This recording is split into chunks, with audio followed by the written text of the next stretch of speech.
Hey guys, how you all doing? Now it's that time again, but a little bit earlier because it's the strangest Wednesday in the world. It kind of feels like a Friday given that the bank holiday is coming up and it feels like everyone's down in tools already. But I thought I'd share with you just one tip that has come out of my experience of working with thousands and thousands of business owners, has come out of my conversations over the last week, and is something that I can guarantee will help you in your business. It will help you clarify your intentions, your strategy, and the direction that you're going in. Now, many entrepreneurs, and I've got quite an entrepreneurial mindset myself, have what I call the shiny object syndrome. So they might be focused on something, and all of a sudden there's a business idea here, and there's an idea here, and there's an idea there, and there's an idea there. And it's very easy to get taken off course. Now, the challenge with entrepreneurs is that they tend to see that as a strength. I know that for myself, I've boasted that I have more ideas before breakfast than most people have in a lifetime. However, it's actually a fundamental weakness unless it's applied correctly.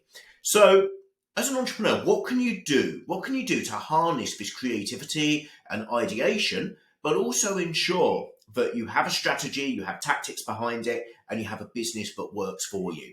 So, for me, I think it's really important to differentiate the destination from the route, from the stops en route. So if we think of a journey, let's say we're taking a road trip from London to Glasgow, that destination of Glasgow should, in theory, stay completely unchanged. The shiny object syndrome would have you finishing up maybe in Bournemouth or Plymouth or Newcastle or somewhere else. But actually, as an entrepreneur, your big picture, where you're going, your vision, should stay robust unless you need to pivot. And you should only need to pivot if there's a huge opportunity or a huge risk. The route, however, can change along the way because you might hit traffic and you might need to go up the M1 rather than the M6, or I'm showing my lack of geography here. You might have to adapt your route along the way, but the destination stays the same.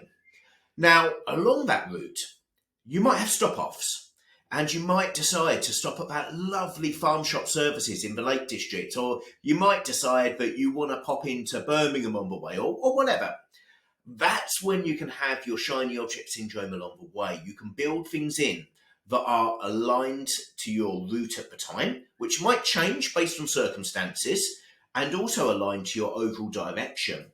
So by using that analogy, we can think about our business approach as our vision. What is our strategic goal? Where is it that we want to get to? The tactics, how do we get there? And then operationally, what do we do along the way?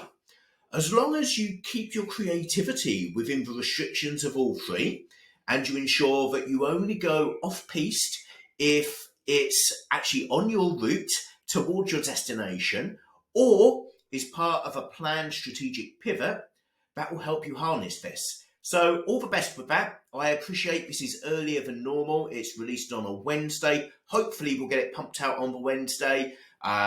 Whatever you're doing, make sure that you enjoy the long weekend, whether you're celebrating the Jubilee, whether you're getting away with some time with friends and family, whatever it is you're doing, make sure you have an amazing weekend, and I'll speak to you soon.